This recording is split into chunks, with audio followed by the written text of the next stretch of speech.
Porque siempre es mejor hablar. En Duna comienza Hablemos en Off. Opinión, conversación y los temas de la actualidad en perspectiva. Junto a Nicolás Vergara, Consuelo Saavedra y Matías del Río. Auspicio de... Disfruta la mejor experiencia en movilidad y arriendo con Mita Rentacar. Somos GTD, más que tecnología.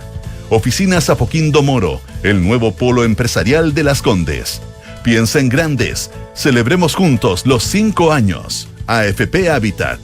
Universidad Andrés Bello, acreditada en nivel de excelencia en todas las áreas. Upago, tus cobros en línea. Clínica Alemana, si es tu salud, es la alemana.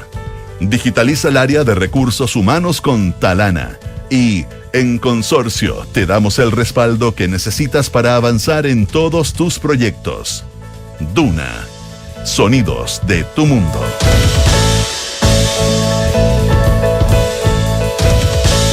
Muy buenos días, ¿cómo están ustedes? Son las 8 de la mañana con 4 minutos y medio de este día martes 2 de julio del año 2024. En distintos lugares del planeta, unos más distantes que otros, iniciamos una nueva edición de Hablamos en Off en Radio Una. Matías del Río, Consuelo Saavedra, ¿cómo están? Consuelo, Nicolás, muy buenos días. ¿Cómo están ustedes? Hola, ¿qué tal? ¿Cómo están? Buenos días. Bien, pues Matías está en el extremo sur de Chile y la Consuelo Saavedra en su habitual locación londinense.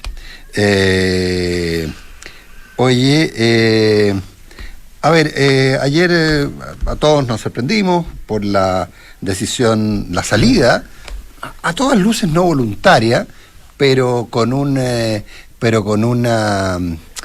Golden Parachute. Claro, un paracaídas dorado, más bien tricolor, digamos, blanco, azul y rojo, pero no de la bandera chilena, sino que de la bandera francesa. Hernán Frigolé deja la dirección de Servicio de Impuesto Interno a contar de el fin de esta semana y asume como embajador de Chile en la OCDE y representante, porque no es embajador, es representante de Chile en la OCDE, o es embajador, ya, bueno, me perdí.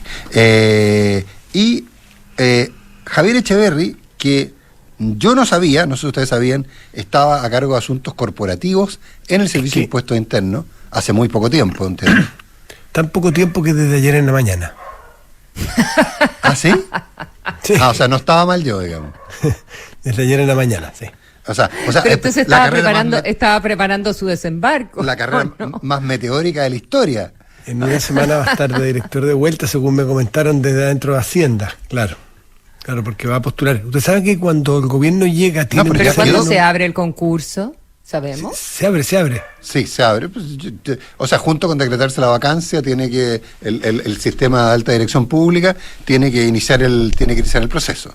Hay algunos casos excepcionales que ya se usaron.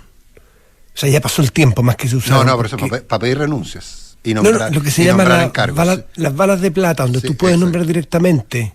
Al principio del gobierno son 12 o 13 cargos, hay algunos cargos especiales, y este fue uno de ellos. Claro, porque sacaron a en el caso de Frigolet. No fue concurso público. No. Pero eso es usual, eso así está establecido, pero pasó el tiempo. No tiene que ver con las personas, pasó el tiempo ya y por lo tanto Echeverri tiene que entrar en el concurso, por eso que está de manera, a partir del próximo lunes me parece, me comentaban, va a estar ya de manera va a ser un director, ¿cómo se llama? Subrogante. No, creo que la subrogancia no es creo que es suplencia. Hay una definición del derecho administrativo que establece una diferencia que no me acuerdo cuál es. Claro, efectivamente, el lunes deja a Frigolé y entra Javier Echeverri, que tiene una carrera muy corta, por lo que tú me dices, no sabía, me sorprendes, de 5 días como director de asuntos corporativos del Servicio de Impuestos Internos.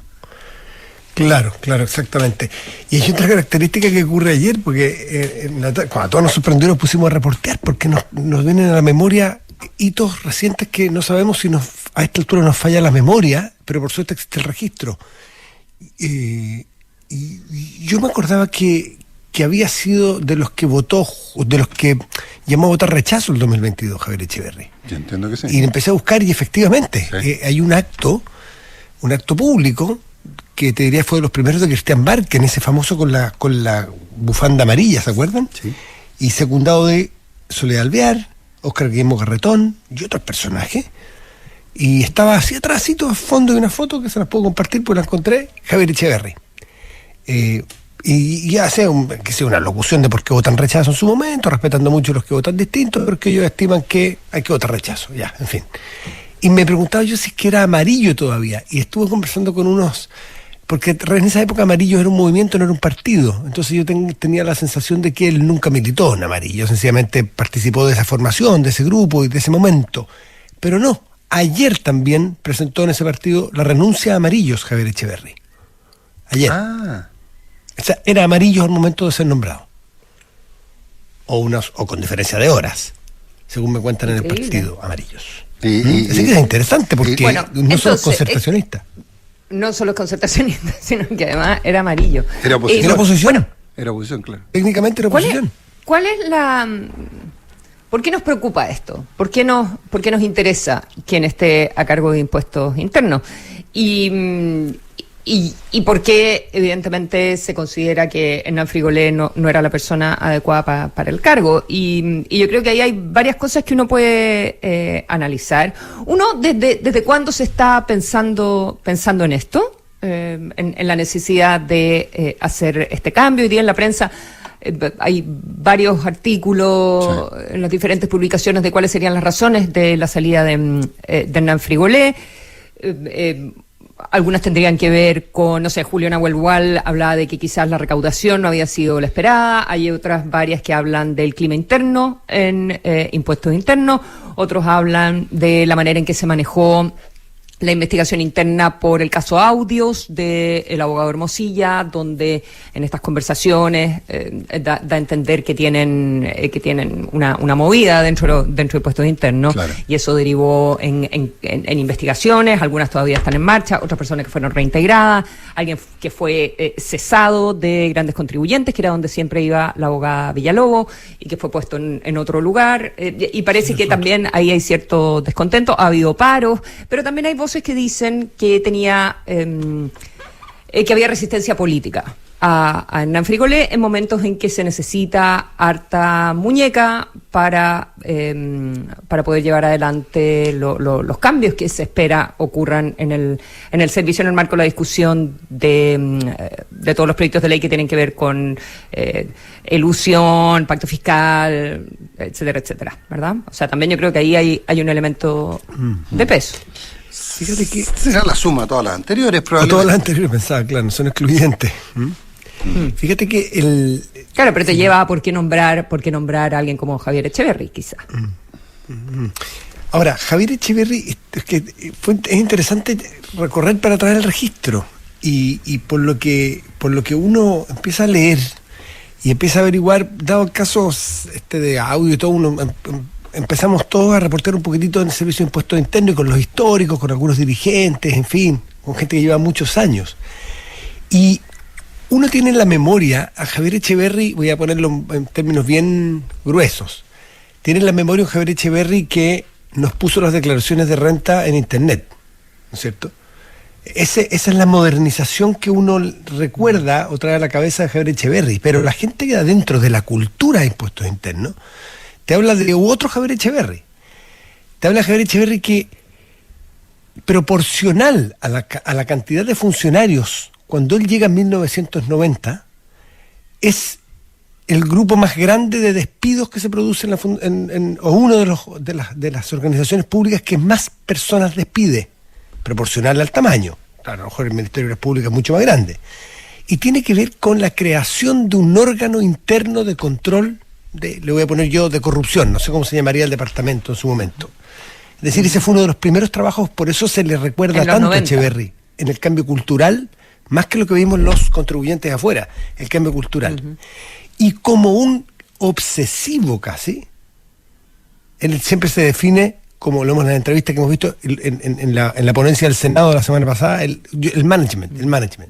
Un obsesivo del tema de la seguridad. Y estaba hace rato, quienes lo conocen, dicen que estaba hace rato dándole vuelta a que como estaba ya, había dejado su cargo de gerente general de su empresa, esa Multicaja y CLAP, qué sé yo, el tema de la seguridad. Ese es el tema que lo tenía más preocupado. De la seguridad del país.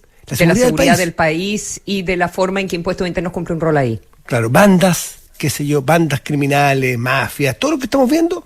Entonces uno dice, bueno, ¿y qué? Echeverri cambió del tema de los impuestos al tema de la seguridad. ¿Por qué? No. Y la pregunta y la respuesta que te dicen, si tú miras las cosas que no se acuerda tanto la gente, el énfasis de Echeverri en ese momento era este también. Y me nombraron 4 o 5 casos que los fui a revisar por tiempo y corresponden. Él estuvo desde el 90 al 2002. Fíjate que en la época de Echeverri se genera, entre otras cosas, lo anoté, tomé nota cuando estuve conversando con esta persona del servicio, que es antiguo y le conoce toda el track más o menos. Dice, se recuerda como un director muy enfocado en materia de seguridad internamente, y acciones del Servicio de Impuestos Internos permitieron perseguir y condenar en ese periodo a Alcabro Carrera por búsquedas de delitos tributarios, a Edgardo Batich, Juan Pablo Dávila, Colonia, el primer ingreso con la policía de Carabineros a la Colonia Dignidad. Y esto tenía que ver con que en ese momento los castigos y la penalización de los delitos de qué sé yo, más de fraudes, de coimas, de qué sé yo, de delitos económicos, eran menores, bastante menores, en algunos casos con penas inexistentes. En cambio, sí ya era muy fuerte el delito tributario, con penas muy fuertes. Y a través del delito tributario logró el Servicio de Impuestos Internos entrarle muchas de estas mafias. Me nombraron varios otros casos bien sonados públicamente, pero no los recuerdo exactamente. Un pequeño detalle y anécdota. Cuando Juan Pablo Dávila se descubre que había recibido algunas coimas, recordemos que estamos hablando del Davilazo, el caso en que por operaciones en mercado futuro, un operador, Juan Pablo Dávila, se hizo aparentemente grandes cantidades de dinero, pero en todo caso le provocó una pérdida histórica a Codelco, que terminó con la salida de toda la plana mayor de Codelco en esa época, y procesos penales que afectaron a varios de ellos, respecto justamente al tema del beneficio personal.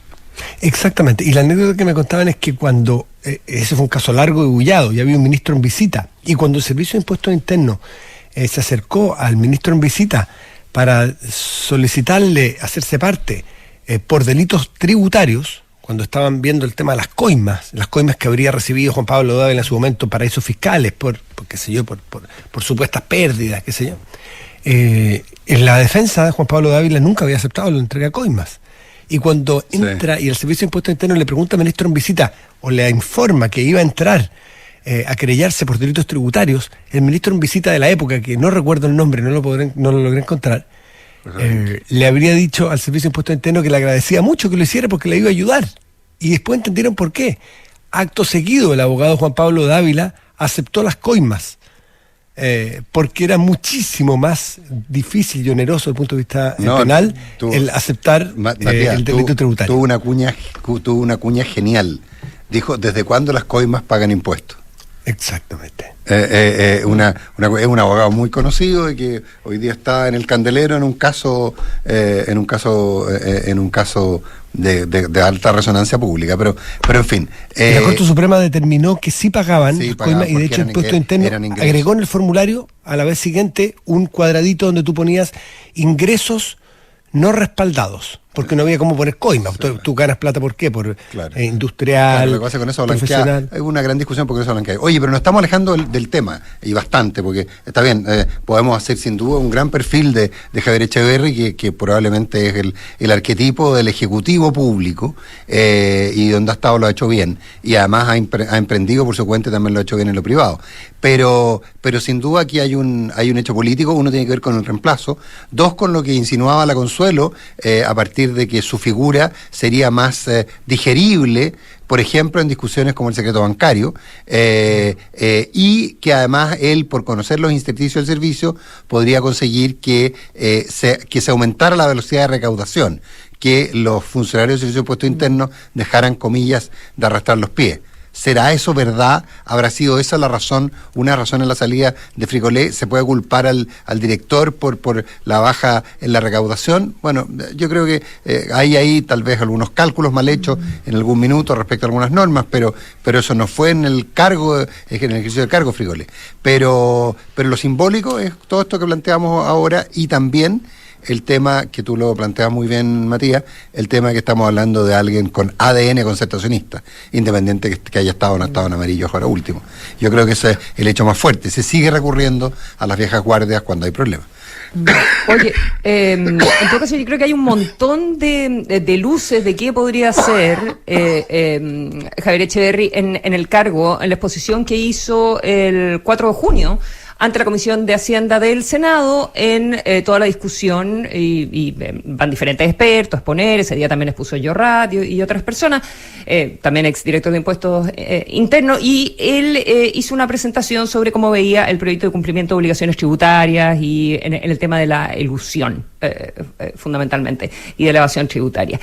Y el nivel de detalle, o sea, por artículo, con una minuta que los senadores no lo podían creer, con los trucos chiquititos del IVA. Mire, considero que en este artículo la manera en que el Estado le devuelve al contribuyente cuando compra una propiedad que va a declarar, que luego va a arrendar amoblada, por lo tanto descuenta el IVA, que después se lo devuelven, pero ese sistema hace que devuelven 100 años porque es sobre, no sé, el 11% de la evaluación de la casa. O sea, el nivel los senadores casi que se reían del nivel de preparación.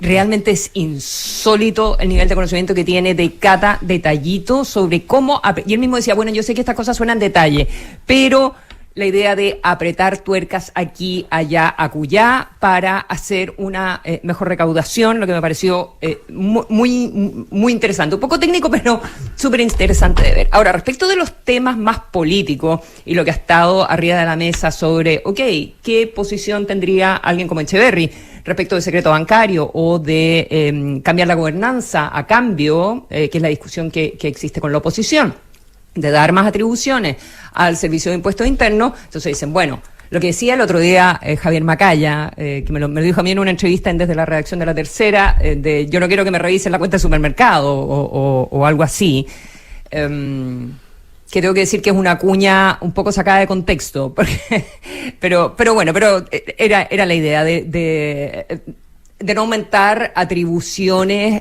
discrecionales del Servicio de Impuestos Internos o que puedan ser utilizadas políticamente, y la oposición dice, bueno, hay que cambiar la gobernanza entonces. Y la verdad es que la posición de Echeverry, según le respondió a las preguntas que le hicieron al respecto a los senadores ahí, el propio senador Kast, el senador Insulza, él, respecto al secreto bancario, se considera un radical, porque dice que el mundo ha cambiado desde las Torres Gemelas para adelante, que los bancos no pueden ser refugio para que los criminales se escondan, que él tiene la experiencia en los años 90 respecto de cómo se cambió la ley para el pago de intereses respecto de inversiones, que los bancos no estaban obligados a declararlas, por lo tanto muy poca gente paga impuestos por esos intereses, por ejemplo, y dijo, bueno, los bancos en su minuto decían que la gente se iba a llevar sus inversiones, y eso no sucedió, y ahora todo el mundo paga esos intereses porque los bancos le informan a impuestos internos al respecto. Entonces, la posición de él es decir, el mundo ha cambiado, la privacidad, la verdad es que finalmente es un poco menos importante que perseguir a las bandas criminales. Propone también que dentro de impuestos internos los funcionarios tengan que también se les revisen sus cuentas, que haya como una Contraloría mucho más fuerte. Una Contraloría interior. Sí, eso es bien interesante. No sé si tuviste la oportunidad, Matías, de ver ese video. Tengo entendido que sí. Lo vi un rato. A ellos y a sus familiares directos revisarle las cuentas por parte de la Contraloría. Eso me impactó. Y dice algo así como la ley obliga al Servicio de Impuestos Internos a entregar la información a otras entidades públicas, que sean esas entidades públicas que reciben esa información que tengan la misma penalidad que los funcionarios de Impuestos Internos si es que filtran información. Claro. Porque se pierde, por lo que le entendí en esa ponencia, los funcionarios de Impuestos Internos que filtren información tienen las penas del infierno, pero cuando son de otra repartición pública, no. Entonces, bueno, que todo quien recibe información de impuestos internos tenga penas del infierno si es que las difunden o las filtran. Exacto. Sí se da a conocer. Y lo otro, y en un tema que el Nico siempre habla. de revisar las cuentas, de que los bancos estén obligados a revisar, o sea, a entregar información sobre cuentas por cantidad de transacciones, y que eso gatille como los sospechosos. Y tú dices, bueno, ¿y qué pasa con el paseo curso? Con el apoder, ¿cómo? El paseo de la curso. liga. El paseo curso, la cuota de la liga. la cuota de la liga, pero por favor. Eso. El tesorero curso tiene, del colegio. Todas las cosas del colegio. No, él dice, por ejemplo, que también en realidad debería ser por montos también, Sí. por cantidad por suma de monto, de manera que no salten los tapones por cualquier tema, porque el impuesto interno tienen que empezar a revisar esa información desde cierto lugar. Y lo último que me llamó la atención de eso es la posición que tiene Echeverry sobre cambio de gobernanza. Esto es algo que habló el 4 de junio. Yo me imagino que ya sabría que iba a entrar al servicio. O que estaba en la por lo menos shortlist, asuntos por lo menos, corporativos, claro. o no sé, claro. Dice que él no haría cambio, que él considera que en un sistema presidencial es lo que corresponde, pero que sí sería súper exigente respecto a las características de la persona que dirige. Dice, utilizó la palabra cuidadoso en quién es la persona que dirige impuestos externos, respecto evidentemente de estándares éticos muy estrictos, de conocimiento del Estado fundamentalmente, y de gestión, mucho de gestión. En fin, el tema es que ustedes han expuesto muy claramente lo bueno que puede llegar a ser para el servicio de impuestos internos la llegada de Javier Echeverry. Y luces de lo que puede venir en un servicio tan sensible como ese, en un momento como este. Yo un solo punto final, o sea, final por mi parte, por cierto, no pretendo, es que si Hernán Fricolé salió por presión de la asociación de funcionarios, sería que yo tenga memoria, o sea, primero que nada, todos los directores, incluso Echeverry, tuvieron problemas con la asociación de funcionarios, pero sería el segundo director que sale directamente, el primero fue Julio Pereira, en Piñera 1. Que tuvo un conflicto porque les descontó el pago de días no trabajados producto de una huelga, de un paro, y eso finalmente llevó a que hubiera una lucha feroz de la asociación de funcionarios en su contra, que terminó finalmente con su salida. 8 de la mañana con 26 minutos.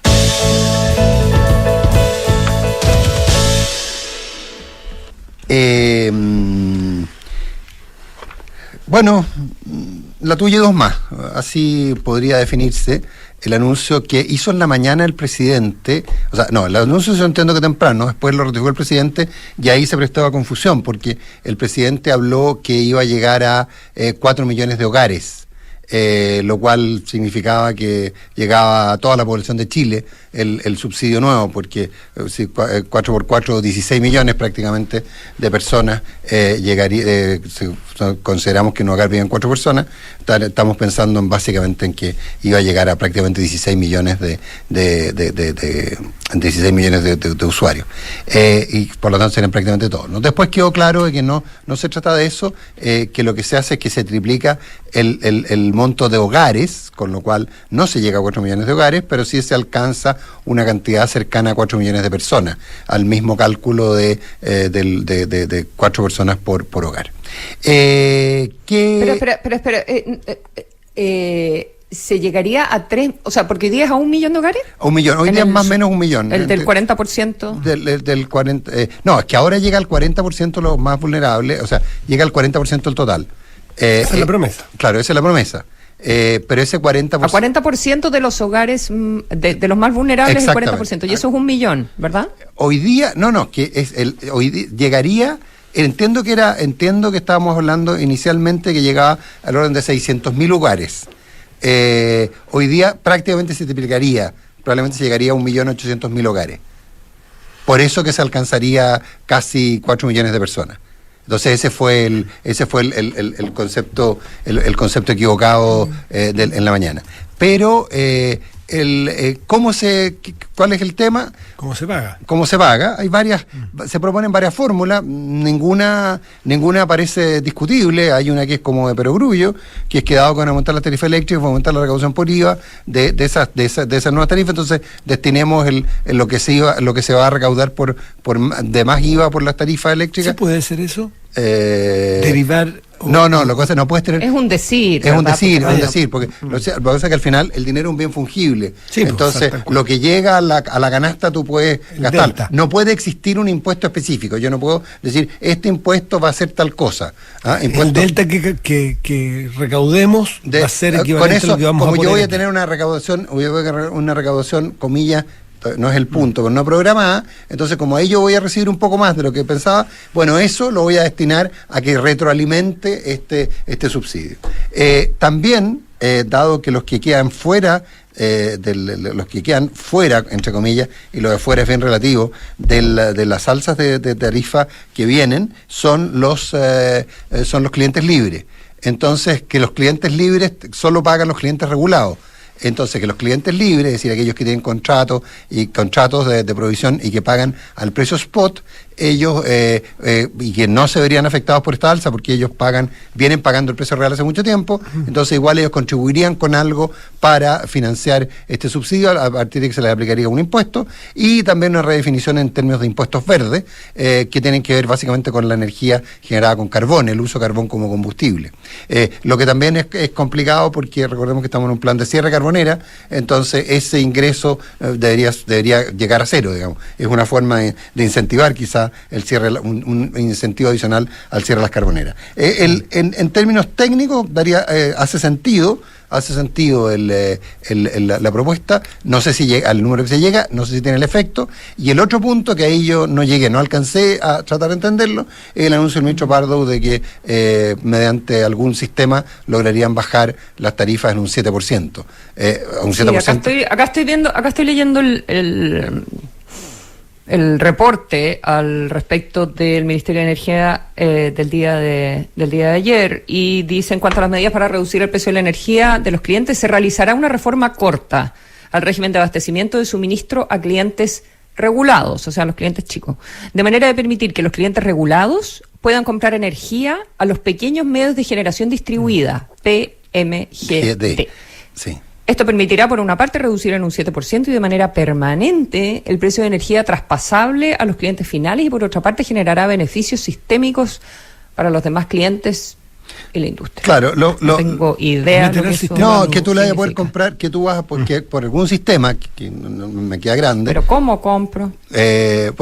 Por algún sistema que me queda grande, esa es la respuesta a tu pregunta. No sé cómo funcionaría, digamos. ¿Dónde compro? Claro, ¿Dónde compro más barato? ¿Dónde la venden? ¿Dónde la venden más barato? Hoy día, y esta es una vieja aspiración de los PMGD, que es intentar conseguir mayores espacios. Recordemos que hay una cantidad muy importante de parques solares, de parques eólicos, todos con energías alternativas o renovables no convencionales, que hoy día están generando, y que muchas veces, dado el modelo tarifario, hoy día les pagan a ellos menos que lo que le pagarían, que sus costos, digamos. Ellos tienen que entregar prácticamente energía en cero en algunas horas del día. Entonces, esto lo que haría sería rentabilizarlo.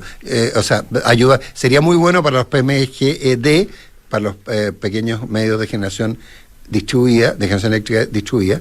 Sería bueno para ellos. No sé cómo funciona este sistema. Si tú inyectas y el antiguo operador nacional distribuye y tú no sé, no tengo ninguna claridad de cómo funciona. Sé que para la gente del mundo eléctrico esto es muy simple. Para mí no lo es tanto. Todo es muy simple para ellos, pero es muy complejo para el resto de los mortales, porque es bien técnico todavía. Claro, pero yo creo, va bien, si el punto práctico es si los supuestos de mayor recaudación, los supuestos se cumplen, cómo se financia. Y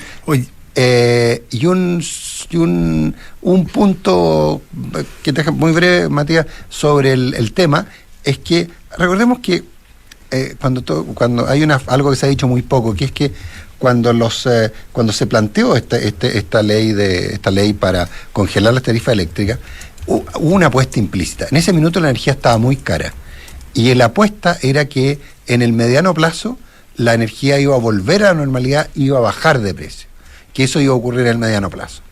Y no solo no ocurrió, sino que sigue subiendo, por distintas razones, guerra en Ucrania, un montón de cosas, sigue subiendo. Entonces, ese fue el problema, el problema práctico, porque esta bola no habría sido tanto si las tarifas hubieran bajado. porque suponía inclusive que lo que estaban haciendo las compañías eléctricas es decirle, mire, no la subo ahora, pero cuando baje el precio nuevo, cuando baje el precio, usted tampoco no va a tener que bajar el precio, y ahí se compensa en el fondo. Esa fue la apuesta. Y la apuesta fue errada en términos que la tarifa han seguido subiendo. Perdón. Oye, estaba viendo en todo caso... Sí. No es con la salida política, más que lo técnico también. Esta propuesta técnica trata de compensar o trata de salirle al camino a una avalancha política que se está empezando a ver venir en cuanto a no permitir, voy a decir comillas, no permitir que se suban las tarifas eléctricas. Que ya decir subir es una forma ya tramposa, porque no necesariamente subir, sino que poner al día tarifas atrasadas, actualizar. Y cuando vemos a los matinales, y cuando vemos a algunos especialistas entre comillas, especialistas en todo, matinales, a levantar la voz y a golpear la mesa de que es imposible aceptar, o a quién se le ocurrió en este momento subirle la luz a la gente más pobre, uno empieza a decir, bueno, ya esto ya lo hemos visto, estas diatribas de matinal y de algunos gurúes de matinal, donde la clase política no solo no se resiste, sino que no se puede resistir a sumarse muchas veces. Y ahí vienen los retiros, y ahí vienen qué sé yo, los ¿cómo se llama? Los contadores, los marcadores eléctricos de las casas, y hay tantas y tantas campañas. Entonces, yo creo que esta propuesta técnica tiene que evaluarse rápidamente para ver si logra atenuar esa otra avalancha más política populista. Oye, solo quiero decir que respecto de la cobertura, lo que pasa es que siempre, y ahí no hicimos bien la pega nosotros, porque había tantos aspectos que entender del proyecto de ley, que siempre se dijo que se cubría el 40% de las familias más vulnerables, pero era con prioridad de postulación, ¿ya? Cumpliendo ciertos requisitos. Entonces, eso hacía que tú llegaras a 1 millón de hogares. Ya, más o menos ese era el cálculo que se establecía. Entonces ahora no es que tú vayas a entrar en la clase media, vas a llegar a la totalidad, o esa es la propuesta, porque de qué manera tú te tienes que, desde el día de ayer hay un sitio web, subsidioeléctrico.cl, para poder inscribirse. Y uno de los requisitos es que seas del 40%, pero no es el único de los requisitos, porque es por orden de prioridad. Entonces, los que son cuidadores, los que tienen gente dependiente, los que tienen un montón de temas para poder calificar primero, aparte de ser del 40% más pobres de hogares o más vulnerables. Y ahora lo que se quiere es cubrir a la totalidad del 40%. Y eso es lo que te da los 4,5 o algo así millones de hogares. A eso llega a los 4,5 millones de hogares. O sea, el alcance en hogares... Eso, no sé, yo estoy leyendo una medida para ampliar el subsidio, y estoy leyendo en el energia.gov.cl, triplicar el número de hogares beneficiados por el subsidio de manera de entregarlo a la totalidad del 40% más vulnerable del registro social de hogares, es decir, más de 4,7 millones de hogares. Estoy leyendo textual. Sí, yo la verdad que, no sé. me cuesta, porque si estamos hablando de 4,7 millones de hogares y calculamos a 3 personas por hogar, estamos hablando de prácticamente toda la población de Chile. Estamos hablando de un poco más de 12 millones, pero es mucho, y si son 4 personas por hogar, ya llegamos a bastante más. En fin, 8 de la mañana con 37 minutos. Matías.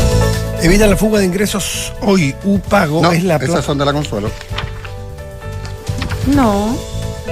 Sí. Bueno, da lo mismo, perdón. Evita la fuga de ingresos hoy. UPago es la plataforma líder en la TAM en recaudación y cobranza. Un software 100% en línea que garantiza los ingresos de tu empresa de manera automática y segura. UPago, tus cobros en línea. Efectivamente, me pasaron las de ayer. Entonces, ustedes tenían razón. Entonces ahora tengo que abrir el correo, así que denme tiempo. Juegue. Obvio, voy a leer bien lento, no te preocupes. Preparando una escapada para estas vacaciones de invierno, no olvides asegurar el arriendo del auto. Hazlo de forma rápida, simple y segura en Mita Rentacar. Cuentan con una amplia gama de vehículos para todos los gustos y necesidades. Cotiza hoy mismo en mita.cl. ¿Necesitas un seguro de auto y no sabes dónde contratarlo? En Consorcio encontrarás el seguro de auto que más se acomode a ti y a tu vehículo. Cotiza y contrata en consorcio.cl. ¿Quieres ser la familia? En Clínica Alemana te acompañan y entregan toda la tranquilidad y seguridad que necesitas. Conoce el beneficio copago fijo en tu parto o cesárea en clínicaalemana.cl. Apoquindo Moro cuenta con oficinas flexibles ideales para tu empresa o invertir en tu futuro de manera segura y confiable. Arrienda con promesa de compra y sé propietario hoy. Entrega inmediata. Conoce más en oficinasapoquindomoro.cl. Vende S. Silva Gestión Inmobiliaria. Ya comenzó a regir la nueva ley de 40 horas y Talana es el partner que tu área necesita para marcar, administrar turnos, firmar y hacer mucho más. En una forma amigable, rápida y segura. Conoce más en talana.com.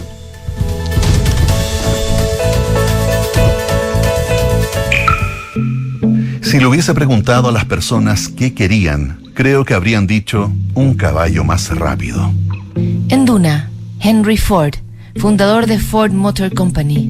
Duna, voces, innovación y sonidos de tu mundo. ¿Problemas con la fuga de ingresos? ¿Costos elevados en sistemas de recaudación ineficientes? ¿Falta de trazabilidad financiera? Entonces UPago es tu partner tecnológico, los número 1 en recaudación y cobranza en la TAM. Su software 100% en línea es la herramienta definitiva para el aseguramiento de ingresos, recaudación automatizada, pagos de personas y empresas, recuperación de deudas, notificaciones inteligentes y mucho más. upago.cl, tus cobros en línea. Potencia a tu equipo simplificando la gestión de personas con Talana. Con nuestro ecosistema de soluciones, acompañamos y guiamos a tu área de recursos humanos. Con la app Talana Next, podrán marcar asistencia desde donde estén, pedir vacaciones, descargar liquidaciones de sueldo, firmar documentos y mucho más. Todo de manera rápida, fácil y segura. Somos el partner digital que tu área de recursos humanos necesita. Conoce más en talana.com. Talana, tecnología humana. Somos GTD, una compañía de tecnología que crece en el mundo. Somos más que miles de kilómetros de fibra óptica para darte la mejor conexión en tu trabajo y en tu hogar. Somos la velocidad que buscas para trabajar, la estabilidad para disfrutar tus series favoritas y el compromiso de estar cuando nos necesites. Somos el más que logramos cuando estamos juntos. GTD, más que tecnología. Cercano al metro Hernando de Magallanes, Apoquindo Moro ofrece oficinas flexibles con entrega inmediata desde los 30 hasta los 550 metros cuadrados, infraestructura moderna y un entorno laboral conectado. Cuenta con Boulevard y la nueva sucursal de Clínica Santa María.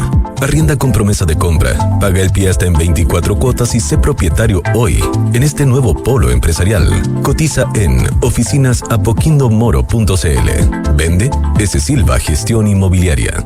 Iniciativa comienza con Inicia, y eso no es coincidencia, porque tomar la iniciativa siempre es el inicio de grandes cosas, de grandes ideas, grandes soluciones y grandes emprendimientos. Como en Piensa en Grandes, súmate a la iniciativa comprometida con mejorar el bienestar de los mayores. Postula con tu proyecto al 5º Fondo de Innovación Social en piensaengrandes.cl hasta el 25 de agosto. Sigamos juntos pensando en grande y en los grandes. Piensa en Grandes, una alianza entre AFP Habitat, Hogar de Cristo y Vincent Consulting. Ping Pong con Mita. Rentacar y leasing operativo. Vamos, si necesitas arrendar un auto. Mita Rentacar. Si necesitas contratar una flota para una empresa. Mita Leasing Operativo. Si necesitas un 0 kilómetros sin comprarlo. Mita Go. Si necesitas hacer más eficientes los tiempos muertos en una flota. La app de vehículo compartido Car Sharing. Y si quieres estar en línea con el estado de tu negocio. Flota conectada, información y reportes de flota en tiempo real. Por último, y la cobertura. Presentes en todo Chile, con más de 80 puntos. Esto y mucho más en Mita. Descubre más en mita.cl. Una vez más, Universidad Andrés Bello es destacada por el prestigioso ranking de impacto de Times Higher Education, por su importante contribución al cumplimiento de los Objetivos de Desarrollo Sostenible de Naciones Unidas. Un orgullo para toda la comunidad universitaria, que desde su quehacer aporta a la construcción de una mejor sociedad. Universidad Andrés Bello, integrando la ciencia, la educación y la innovación por un futuro más sostenible. ¿Les gusta, niños? ¡Sí! Papá, ¿me vas a llevar a clases de baile? ¡Seguro! Papá, ¿y a mí me vas a dejar manejar? Cuando cumplas 18 años, seguro. Ya, súbanse, vamos a dar una vuelta. Disfruta sin preocupaciones con un seguro de auto a la medida de tus necesidades. Cotiza el tuyo en consorcio.cl. El riesgo es cubierto por Consorcio Seguros Generales. Esta información representa un resumen de las coberturas. Infórmate de las características de este producto en consorcio.cl. Nicolás Vergara, Consuelo Saavedra y Matías del Río invitan. Esto es Hablemos en Off en Duna. Opinión y sonidos de tu mundo. Nico, parte tú, por favor. Parto yo. El prestigioso ranking de impacto de Times Higher Education reconoció nuevamente a la Universidad Andrés Bello por su importante contribución al cumplimiento de los Objetivos de Desarrollo Sostenibles de Naciones Unidas. Más información en aporte.unap.cl. ¿Sigo yo? ¿En qué piensas cuando piensas en tu futuro? Tus sueños están más cerca. Si te cambias a Habitat, porque en Habitat el futuro lo escribes tú. AFP Habitat, más de 40 años juntos, haciendo crecer tus ahorros. Voy yo, Matías. En GTD son más que tecnología, miles de kilómetros de fibra óptica y una robusta red de data centers. Conecta tu hogar y digitaliza tu empresa con la mejor experiencia. GTD más que tecnología. Y tomamos contacto con un gran amigo, gran y querido amigo de este programa, y una de las voces más autorizadas para tratar de entender este convulsionado mundo en que el poder, como él mismo lo ha escrito, cambia de manos de manera tan fácil. Moisés Naim, ¿cómo estás? Muy buenos días, gracias por estar con nosotros. Buenos días, Matías, Nicolás, Consuelo, un placer estar de nuevo con ustedes. El gusto es nuestro. Mucho gusto, gracias. ¿Consuelo? Sí, claro, encantada, muchas gracias, Moisés. Estados Unidos, pasó, en Chile tenemos un término, no sé si suena muy bien, pero dice, pasó la vieja, cuando ya hubo una oportunidad de hacer algo, para bien o para mal, y no se concreta. Entonces yo te preguntaría en chileno, ¿pasó la vieja para que eventualmente se cambie al presidente Biden de la carrera presidencial? ¿Se lo cambie por otro candidato del Partido Demócrata? Depende a quién le preguntes, pero lo de la pasola vieja es una metáfora, una forma de hablar muy útil porque mucha gente te diría que la vieja en este caso es Jill Biden, la primera dama. Ya. En serio. A ver, sí, claro que sí. Biden se ha rodeado cada vez más de un círculo cerrado de personas leales, colaboradores que han estado con él siempre, etcétera, y se siente, por supuesto, amenazado y bajo presión por la debacle que fue el debate que tuvo la semana pasada con Donald Trump. Pero nada, ellos han decidido arrimarse uno al otro y estar listos para enfrentar lo que venga. Y esto, amigos, es parte de estas tendencias que tiene que ver con el poder, que ya fue mencionado. Resulta que no hay nadie que tenga el poder en el Partido Demócrata para tomar decisiones de este tipo. El poder se ha hecho más fácil de obtener, difícil de usar y fácil de perder, como ya fue mencionado. Y esto lo estamos viendo en la estructura del Partido Demócrata. Cuando tú le dices, bueno, dame el teléfono de la persona líder del Partido Demócrata que puede ponerle orden a esto, pues no hay, ¿no? Y eso es importante tenerlo en mente. Ahora, perdón, Consuelo, perdón. No, pero eso habla bien de una estructura, porque tú también a veces quieres estructuras donde las decisiones no dependan solo de un eje, que esté más diseminado el poder, exactamente como dice Matías. Entonces hay pros y contras cuando las decisiones se toman de una manera más colectiva. Sí, tienes razón. Lo que sucede es que ese esquema que tú describes no está diseñado para manejar los déficits de un anciano de 80 y pico de años, ¿no? Esto no tiene precedentes, tiene sus peligros, tiene sus ventajas también, pero en general estamos viviendo tiempos inéditos, donde cada día aparecen y suceden cosas que pensábamos que no podían suceder y que ahora resulta que son obvios, ¿no? En esa, a ver, siguiendo un poco con la política, la petite histoire, por definirlo de alguna manera, pero que es la que define finalmente la gran historia. Se ha hablado mucho este círculo, tú fuiste muy elegante para plantearlo, pero hay quienes dicen que Biden está rodeado de un círculo de obsecuentes y de una mujer muy poderosa que no quiere alejarse del poder, como es el caso de Jill Biden. Y tú hablabas también de las carencias de la estructura del Partido Demócrata, que es lo que hace que me pregunta, esas carencias versus este otro círculo de hierro, es lo que hace que haya asimetría y por eso que salgan de atrás, no sé, Barack Obama, personajes muy relevantes del Partido Demócrata, a apoyar hacia Biden porque es o Biden o el caos? Sí, eso está bien, eso forma parte de la historia. Estamos viviendo tiempos inéditos, hay cambios inéditos. Lo que está sucediendo con el cambio global no tiene clima no tiene precedentes. Lo que va a pasar, lo que ya está pasando y va a pasar con inteligencia artificial no tiene precedentes. El hecho que hay en medio de todo esto, el país más grande de Europa, que es Ucrania, está en guerra con una superpotencia que es Rusia. Eso también, lo que está sucediendo en el Medio Oriente, y sigue y suma, ¿no? Taiwán, etcétera.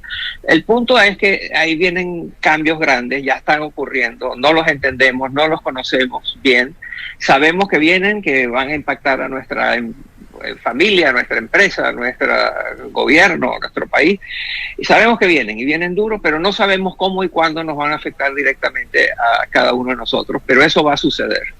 Y entonces eso se une a tu descripción de cómo es la estructura fragmentada que está impidiendo tomas de decisiones más calculadas y menos influidas por la política de corto plazo. Moisés Naim, además de hacer este marco teórico de qué está pasando en la política, para eso tú has escrito bastantes libros y eres de las voces autorizadas, para sobre todo entender además el poder y cómo se ve, trabaja y cómo funciona el poder en Washington hoy día. ¿Qué es lo que pasa en la realidad? ¿Qué está pasando en la realidad? ¿Qué se está conversando en los pasillos de ese poder? Y si al final el gallito, también es un término muy chileno, supongo que otras partes también. Pulseada. Una pulsada entre ese Biden y su círculo, quienes se quieren mantener el poder, y el establishment del Partido Demócrata, y voy a referirme, por ejemplo, a la editorial del New York Times, que creo que representa bastante bien ese establishment, y muchos otros, de que esto hay que cambiarlo ya ahora, y que la mejor obra o una de las buenas cosas que puede hacer Biden hoy día por su país es dar un paso al costado. ¿Cómo ves tú esa pulsada? Yo comparto esa visión. Lo que pasa es que creo que vamos a ser derrotados. Yo creo que es muy revelador que de las primeras cosas que hizo el equipo de Biden es convocar a través de una llamada Zoom a varios centenares de donantes importantes, de gente que le da dinero al partido y a la campaña. Y de ahí salieron, en vez de más unidos, salieron más fragmentados, ¿no? Porque al igual que en muchas otras partes, están quienes dicen vamos adelante hasta el final, ya no nos da tiempo de cambiar, como estaban mencionando ustedes antes. Hay quienes dicen ya el tren ya salió, ya tenemos que seguir con Biden adelante. Y otros que dicen no, si lo hacemos rápido y bien y eficazmente y unidos todos, podemos no solo tener un candidato de la unificación de política del país, sino también podemos tener un ganador en el enfrentamiento contra Trump. Es muy interesante, perdona, simplemente quiero dejar que es muy interesante ver cómo en esta conversación estamos tocando temas álgidos e importantísimos y centrados en Biden por buenas razones, pero no nos olvidemos que hay otro personaje que se llama Donald Trump que está marcando el camino en muchos sentidos, ¿no? Entonces todas estas conversaciones tienen que incluir tenemos a Donald Trump activado y en su mejor momento realmente. Te quisiera preguntar, Moisés Naim, por la relevancia para esta elección y para el sistema de gobierno de los Estados Unidos del fallo de ayer de la Corte Suprema. Si nos pudieras hacer un pequeño análisis de lo que sucedió ahí y cuál es la relevancia. Bueno, hay todo un tema legal allí que tiene que ver con la inmunidad que pueden tener jefes de Estado. Pero fuera de los legalismos específicos de esto, es una puñalada más al sistema de pesos y contrapesos de la democracia. La democracia es un sistema de gobierno que está en peligro de extinción. Eso es un libro que acabo de sacar y que está en Chile, que se llama Lo que nos está pasando, donde discutimos eso. Así que esto forma parte es un paso más en la erosión de los procedimientos, las leyes, las reglas que definen una democracia, que una democracia no es lo que sucede el día de las elecciones y 4 años después o 5 años después otras elecciones. Democracia es lo que sucede entre elecciones.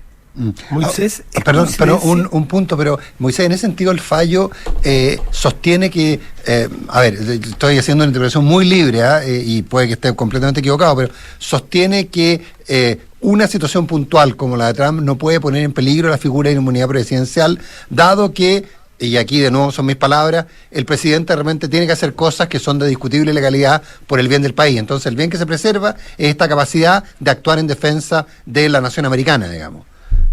Esa es una interpretación correcta y benevolente, y sí, no necesariamente rigurosa, no por ti, sino por la manera como está siendo presentada.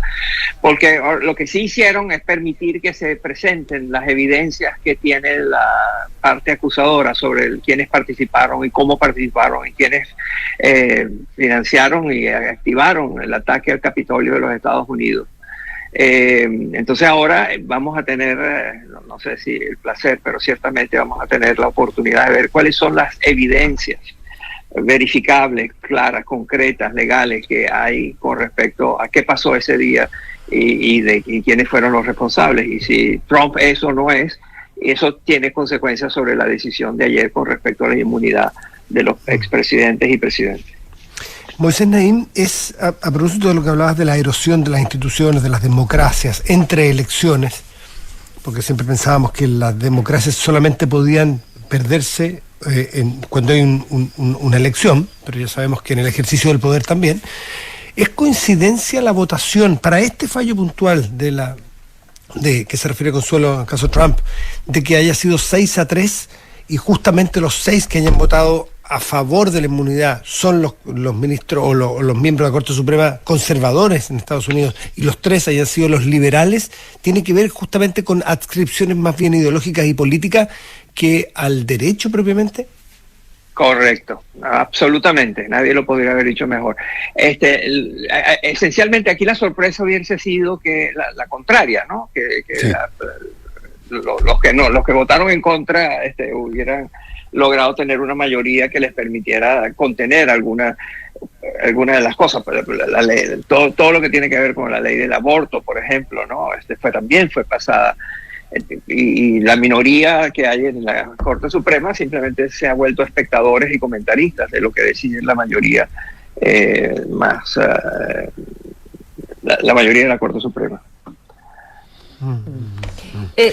Volviendo a un asunto puntual, antes de despedirte, ¿crees posible que haya cambio de candidato en el partido, o las consecuencias de un partido dividido o no sé, son muy altas? Y también pensando en los candidatos al Parlamento, a quienes les importa mucho esto, claro, me imagino. Absolutamente.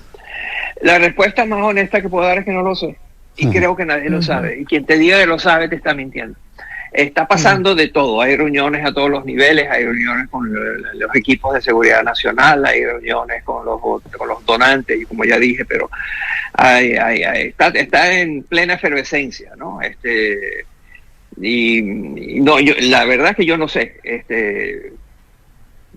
y hay que tener mucho cuidado, hay que avanzar Pero si tuvieras que ¿apostarías a que va a seguir Biden? Apostaría a ganador, es decir, que el que no sabe gana. El que no sabe gana. Bueno, me gustó. Moisés, en ese sentido, yo te confieso que compré el libro, no lo he mirado, pero básicamente la pregunta, lo que nos está pasando, cuando uno mira, sobre todo cuando uno mira el escenario internacional, es que es abrumadora, y espero encontrar respuestas en tu libro, pero en esa misma perspectiva, con la posibilidad, que ahora parece cada vez más cierta, de que Donald Trump sea electo presidente de Estados Unidos, ¿quién tiene que estar nervioso? ¿Zelensky? ¿Xi Jinping? ¿Quién tiene que ponerse nervioso por los cambios en el escenario internacional que produciría una llegada de Trump? Nosotros y nuestra familia.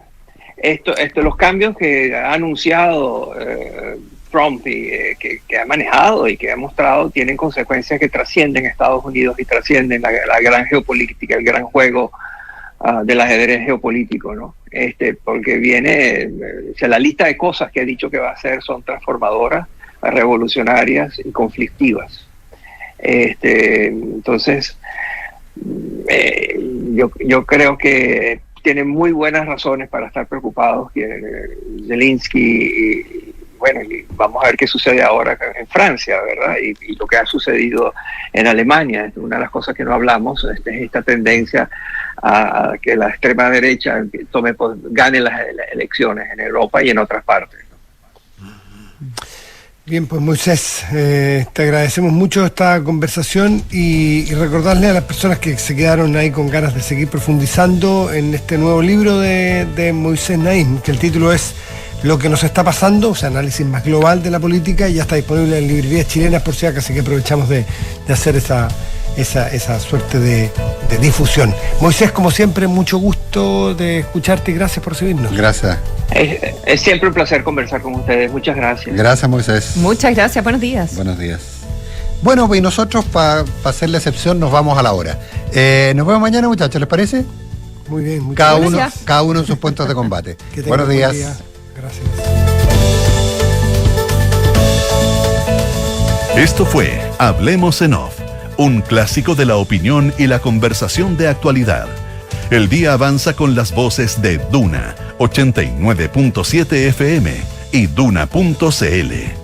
Duna, sonidos de tu mundo. Amor, Filipito sigue con fiebre. ¿Qué hacemos?